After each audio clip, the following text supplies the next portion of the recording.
Hi guys, today we will be learning to paint these beautiful surfboards against this brick wall. So I'm using a watercolor book which is 300 GSM, and this is going to be in horizontal orientation. So the first step is to lightly draw our surfboards. I'm using a regular HB pencil to draw this. You can draw this extremely lightly onto your watercolor sheets so that there is no impression which is left behind when we paint it. In case it is a little too dark, sometimes it will show through your watercolor painting, which is why it's advisable to draw it a little lightly. Also, you can use a kneadable eraser to make sure that there is no eraser dust which stays over it.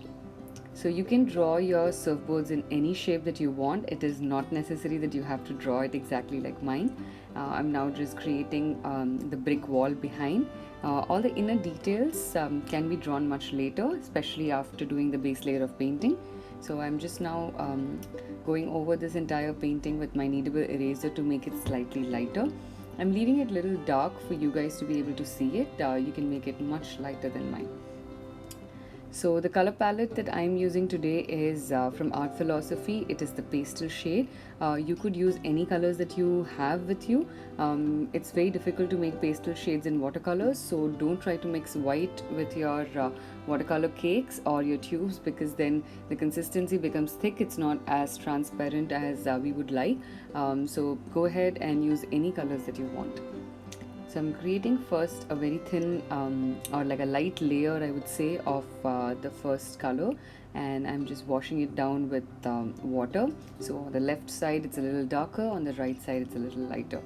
So three colors. I love this palette because it's very beautiful. I love the colors, they are so soothing, and in watercolors it's very hard to find pastels. Like I was saying earlier, it's very hard to mix it. So when I found this palette, I was quite happy to recreate this beautiful scene.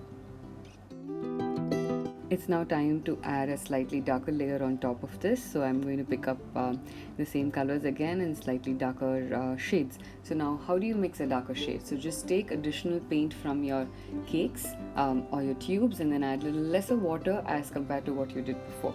So this will help you to create a slightly darker layer. Now I'm going to do for the next one. For that I'm going to be using a slightly darker yellow, because that will help me to create a very nice shade. This time I will do the brick wall first, and then I'll come back to the surfboards. I'll probably let the surfboards dry a little bit more. So when you're doing something like a brick wall, you can be a little loose in your style of painting, because when a lot of bricks are lined up one on top of another, they look very they all don't have the same color inside each one of the brick. So you can be very it can be a very free flow kind of a painting when you're doing for the bricks. I've created one layer for the brick wall. Now for the floor at the bottom, I'm going to create it like sand. So I'm going to go ahead with a yellow ochre for the base, a very light layer first.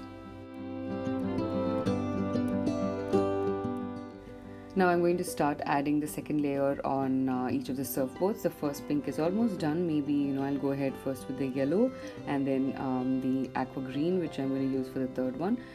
So it's very important for us to understand our paper. Like this particular sketchbook that I'm using, when I go multiple layers before the base layer has dried, the paper sort of starts wearing off. So I have to be very careful in terms of adding my second layer before everything else dries. So I always ensure that I let it dry and then go ahead with the darker layers when I have to. A little bit more on the pink as well, because once it dries, it gives you a really good idea whether the shades are showing, or you would prefer to have another layer on top of it.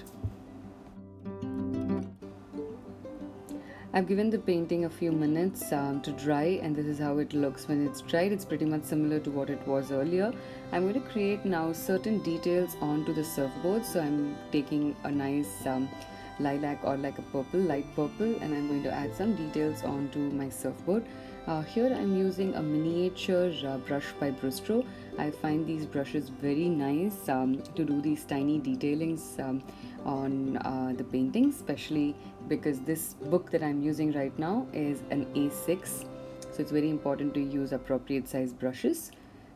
I'm going to create now a little bit of darker shade onto the brick wall, especially to show that there is some shadow behind where the surfboards are leaning on top of the wall. I'm going to add a little bit of shadow onto the sand as well. If you want, you can create it as a ground, and you can go ahead with creating like the road, so like a gray color would also do. Feel free to even add details to the sky if you want to. In this case, I'm not really going to do that. I'm going to do an outline now using my pigment liner. Make sure that you leave your pigment liner in a horizontal position before you do your outline, because the ink flow is much better then, rather than when it is staying vertical. Normally I end up storing them vertical as well, so sometimes when I am shooting or when I am taking a class and I'm trying to paint, it becomes extremely difficult for me, and I have to keep tapping it. So it's always a good idea to let it stay horizontal, especially when you start painting, so that will be a good time to do that. So I'm just going over these surfboards right now, and I'm creating the basic outline. You can also create patterns onto the surfboards with either like a darker shade of the same color, or you can use a contrasting color, because we've done very medium toned colors currently, and at the same time we've not given too many layers, so a little bit of the paper is seen through, so it is good, and in that case it's much easier to create patterns over it. So this brick wall I normally create by creating these horizontal lines, and then I would give like vertical lines for the brick in alternate ways, so it becomes much easier to do it that way. You can also create individual bricks. That takes a little bit more time, and if you want a very realistic effect, then you could do that. This is also a really fun way to go ahead with it. You can follow me on my Instagram page. The handle is given in the description below, and when you make a painting like this, you can tag me on Instagram so I can see how it looks, and don't forget to subscribe to my YouTube channel as well. I hope you enjoyed creating this beautiful painting with me today. Thank you.